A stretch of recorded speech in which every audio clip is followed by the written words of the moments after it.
Hi friends, welcome to follow up. Let's continue to look at another problem, problem 1120, maximum average subtree. This problem actually is essentially the same as problem 2265. So here we are going to explain a solution based on recursion, and also we want to explain some tricks using attribute or using non-local variable. So our plan for this video is the following.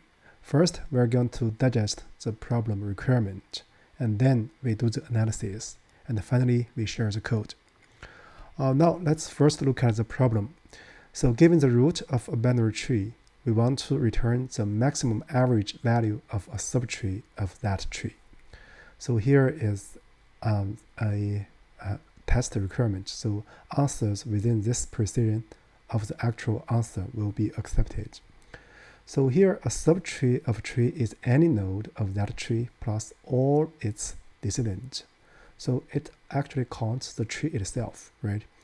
So the average of value of a tree is the sum of its value divided by the number of nodes. So here the division is float division, right? So we have two examples here.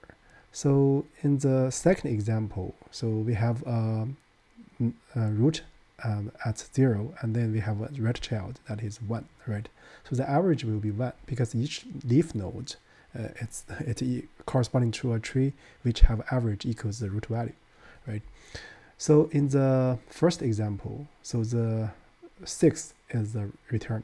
If you look at the whole tree, so the sum will be 12, and then if you divide by 3, we are going to get 4, right? But 4 is less than 6. So with that said, let's also look at the constraints.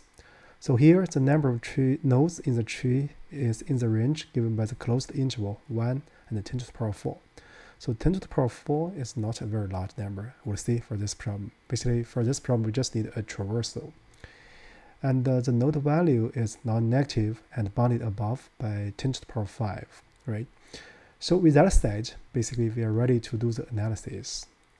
So first, we need to think that for each node, or each tree rooted at a certain node, in order to know the average, we need to know the sum of the nodes in that tree and also the number of nodes, right?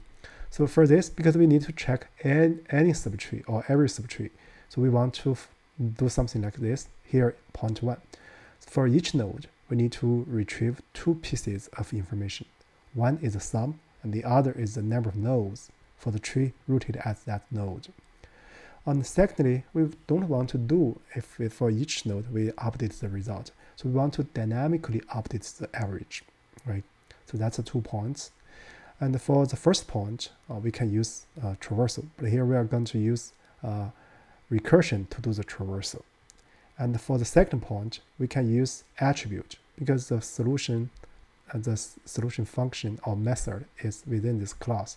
We can use attribute, or some people call it field, or we can use non-local variable, right? We are going to present both in this video.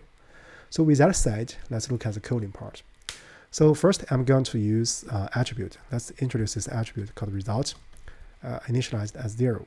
So we're going to write a function. Let's call it f. So given the node, I'm going to return two pieces of information.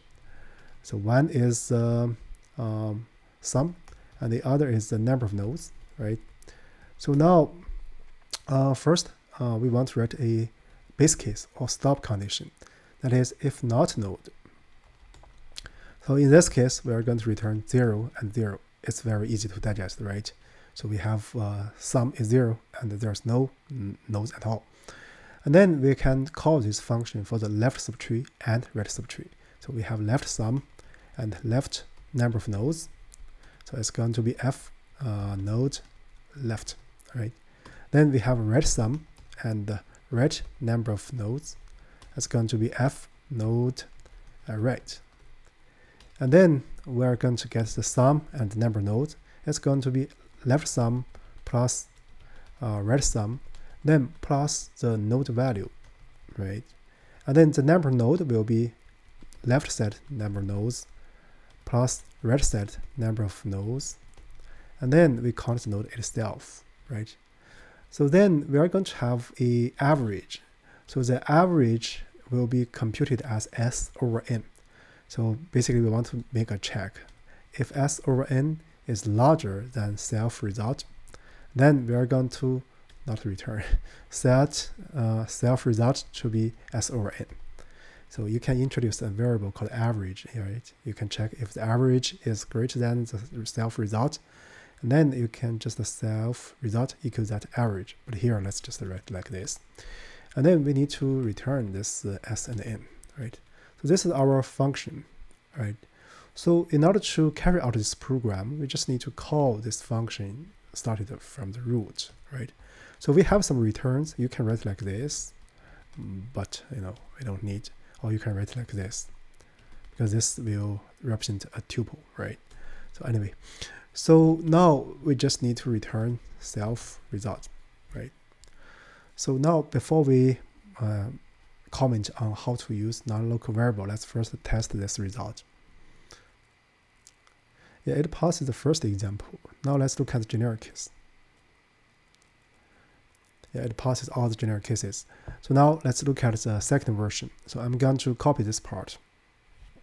Just use a little bit modification, right? So I'm going to call this one version v1. And then I want to use a non-local variable to do the update. So I initialize a result variable. And then in this hyper function, I first going to use non-local result. So in this one means that the scope of this result is outside this function scope, right? It's in other words in this scope.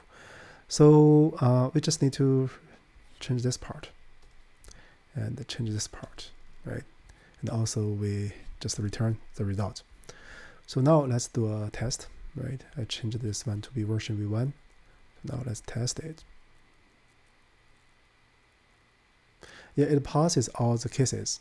So with that said, basically that's about it for this specific problem. So you're welcome to follow up our channel to see more practices, or if you have some comments or some interesting questions you would like us to help digest, you're welcome to share with us. With that said, I guess